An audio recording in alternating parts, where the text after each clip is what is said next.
आज सऊदी अरब का नाम लेते ही दिमाग में क्या आता है? लग्जरी कारें, प्राइवेट जेट्स, सोने के महल? एक ऐसी तस्वीर जहां पैसा पानी की तरह बहता है। बिल्कुल। ऐसा लगता है जैसे ये लोग हमेशा से ही अमीर थे, जैसे दौलत इनके डीएनए का हिस्सा हो। और यही सबसे बड़ा भ्रम है। और आज इसी भ्रम को तोड़ना है, क्योंकि ये कहानी सिर्फ तेल से अमीर बनने की नहीं है। नहीं, ये कहानी है उस दौलत के सहारे वक्त को खरीदने की, और अब उस खरीदे हुए वक्त के खत्म होने के डर की। हम समझेंगे कि ये सिर्फ किस्मत थी या एक बहुत बड़ा रणनीतिक दांव। चलिए इस कहानी को एकदम शुरू से समझते हैं। तो तेल से पहले का सऊदी अरब सोचकर भी अजीब लगता है। हाँ, अगर आप 1930 के दशक में वहां जाते तो पहचान ही नहीं पाते। मतलब सिर्फ रेगिस्तान ही रेगिस्तान, मीलों तक फैला रेगिस्तान, पानी की भयानक कमी, खेतीबाड़ी तो एक सपने जैसी थी। और जहां खेती नहीं, वहां कोई इंडस्ट्री भी नहीं, तो लोग करते क्या थे? जीवन बहुत सरल था। ऊंट पालना, खजूर उगाना या फिर छोटा मोटा व्यापार। उनकी पूरी अर्थव्यवस्था का सबसे बड़ा इवेंट होता था हज का सीजन। अच्छा, जब बाहर से लोग आते थे। हाँ, जब दुनिया भर से तीर्थयात्री आते थे तब जाकर कुछ आमदनी होती थी बस। लेकिन गरीबी शब्द शायद उस हालत को ठीक से बयान नहीं कर पा रहा। वो असल में कितने गरीब थे? देखिए, उसे गरीबी कहना भी शायद कम होगा। वो एक तरह का आर्थिक शून्य था। शून्य? हाँ, कहा जाता है कि उस समय के राजा अब्दुल अजीज इब्न सऊद को अपने महल के खर्चों के लिए भी विदेशी व्यापारियों से कर्ज लेना पड़ता था। एक देश का राजा कर्ज ले रहा है अपना घर चलाने के लिए? बिल्कुल। आज की भाषा में कहें तो उनकी जीडीपी लगभग 0 थी। ये कोई मामूली गरीबी नहीं थी, ये एक राष्ट्र के तौर पर अस्तित्व का संकट था। और फिर एक दिन रेगिस्तान ने अपना राज उगाल दिया। 1938 दम्माम, जहां कुछ अमेरिकी जियोलॉजिस्ट खुदाई कर रहे थे। और वो भी कोई आसान काम नहीं था, मैंने पढ़ा है। बिल्कुल नहीं। कई महीनों की नाकामी, एक के बाद एक सूखे कुएं, सबने लगभग उम्मीद ही छोड़ दी थी। उन्हें लगा ये रेगिस्तान बंजर है। लेकिन फिर 7वीं कोशिश में एक कुएं से तेल का फव्वारा फूटा। बस एक कुआं? दुनिया में तो कई जगह तेल मिलता है, इसमें क्या खास था? खास था उसका पैमाना। वो सिर्फ एक कुआं नहीं था, वो घावर नाम के तेल के एक समंदर का दरवाजा था। एक समंदर? हाँ, एक ऐसा तेल क्षेत्र जो अकेले ही दुनिया के कई तेल उत्पादक देशों के कुल भंडार से भी बड़ा है। ये सिर्फ तेल की खोज नहीं थी, ये दुनिया के सबसे बड़े खजाने की चाबी का मिलना था। वाह, तो यहां से कहानी में असली मोड़ आता है। बिल्कुल। इस एक खोज ने सऊदी अरब को तेल का सऊदी अरब बना दिया। ठीक है, तो उनके हाथ एक जैकपॉट लग गया। लेकिन दुनिया में तो ऐसे कई देश हैं जिन्हें प्राकृतिक संसाधन मिले पर वो आज भी संघर्ष कर रहे हैं, जिसे रिसोर्स कर्स कहते हैं। सही। तो सऊदी अरब इससे कैसे बच गया? यहाँ टाइमिंग का कितना बड़ा रोल था? टाइमिंग का रोल नहीं, सब कुछ टाइमिंग का ही खेल था। इसे एक परफेक्ट स्टॉर्म कह सकते हैं। Perfect storm? कैसे? सोचिए, तेल मिला 1938 में। इसके फौरन बाद दुनिया में क्या हुआ? द्वितीय विश्व युद्ध। और युद्ध के बाद दुनिया को फिर से बनाने का काम। औद्योगिक क्रांति का दूसरा दौर। फैक्ट्रियां, कारें, प्लेन। और इन सब को चलाने के लिए चाहिए था सिर्फ एक चीज, तेल। दुनिया की अर्थव्यवस्था कोयले से तेल पर शिफ्ट हो रही थी।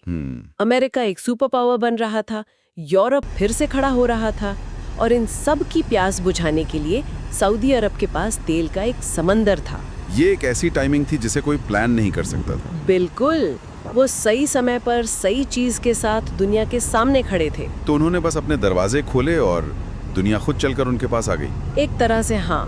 उस वक्त अमेरिका और ब्रिटेन जैसी ताकतें इस नए खजाने पर नियंत्रण चाहती थीं। सऊदी शासकों ने बड़ी समझदारी से संतुलन बनाया और अपनी शर्तों पर तेल बेचना शुरू किया। वो सिर्फ एक सप्लायर नहीं बने। नहीं, वो ग्लोबल एनर्जी मार्केट के किंग मेकर बन गए। यहाँ से पैसा आना शुरू हुआ, बेहिसाब पैसा। अब मेरा सवाल यह है कि ये पैसा गया कहाँ?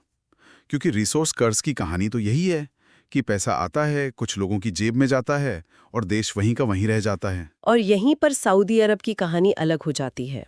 हमें समझना होगा कि वहाँ एक राजशाही है। हाँ। तो तेल की सारी दौलत सीधे सरकार यानी शाही परिवार के नियंत्रण में आई। उन्होंने एक बहुत ही स्मार्ट और शायद उस वक्त के लिए जरूरी कदम उठाया। क्या था वो कदम? उन्होंने दौलत को तिजोरी में बंद करने के बजाय उसे सीधे जनता के साथ एक सामाजिक अनुबंध, एक सोशल कॉन्ट्रैक्ट में बदल दिया। सोशल कॉन्ट्रैक्ट मतलब? उदाहरण के तौर पर? मतलब आपके बच्चों के लिए मुफ्त और वर्ल्ड क्लास शिक्षा, आपके परिवार के लिए किसी भी बीमारी का मुफ्त इलाज, चाहे देश में हो या विदेश में। अच्छा, और सबसे बड़ी बात, कोई इनकम टैक्स नहीं।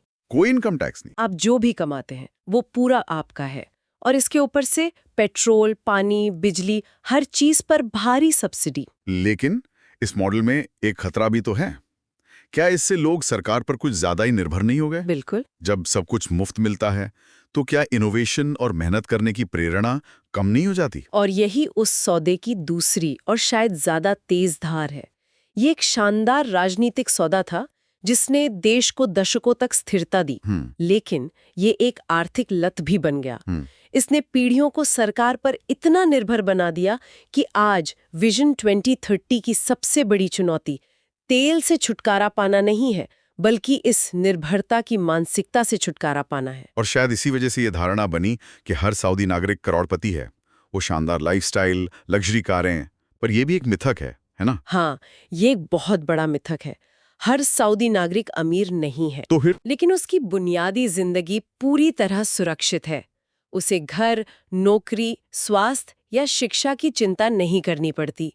और जब आपकी ये चिंताएं खत्म हो जाती हैं, तो आप अपनी आमदनी को लाइफस्टाइल पर खर्च करते हैं। मतलब वो अमीर नहीं दिखते, वो चिंता मुक्त दिखते हैं। सही पकड़ा, बिल्कुल यही। उनकी जीवन शैली ज्यादा आरामदायक और भव्य दिखती है। अच्छा, और इसे साबित करने के लिए एक दिलचस्प तथ्य है।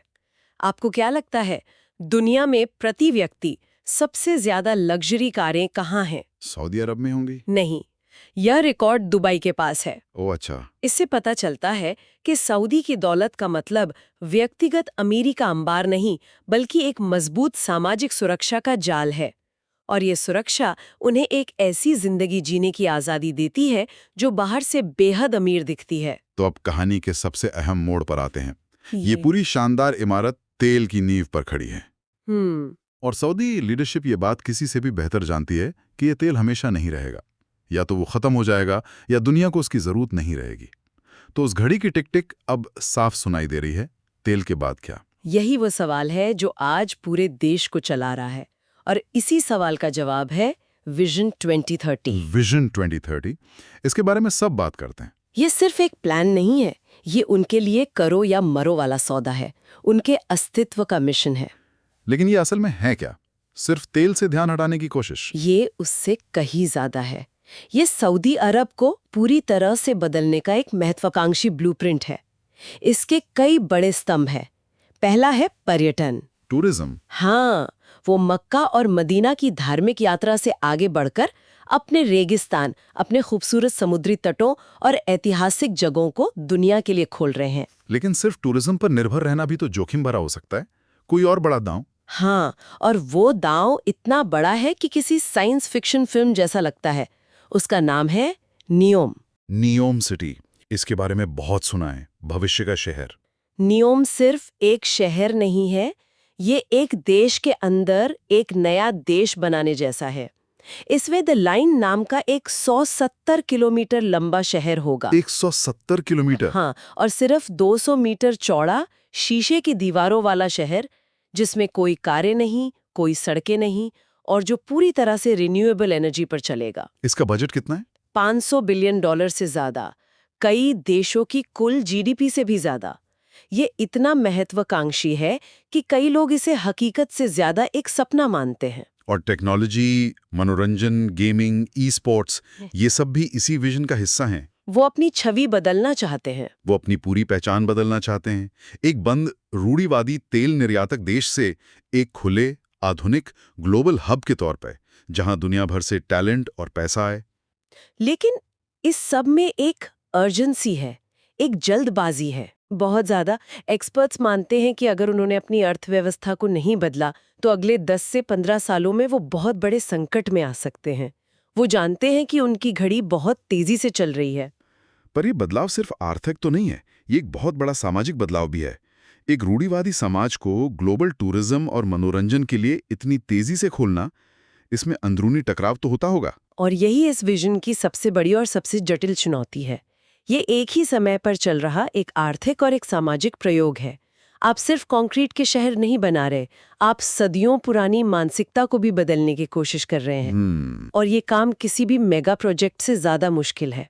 तो अगर हम इस पूरी चर्चा को समेटें, तो सऊदी अरब सिर्फ इसलिए अमीर नहीं है क्योंकि वो भाग्यशाली था। नहीं, भाग्य सिर्फ शुरुआत थी। तो फिर क्या था? वो अमीर इसलिए बना क्योंकि सही संसाधन बिल्कुल सही वक्त पर मिला और उसका नियंत्रण ऐसे हाथों में था जिन्होंने उस दौलत का इस्तेमाल देश में राजनीतिक स्थिरता खरीदने के लिए किया।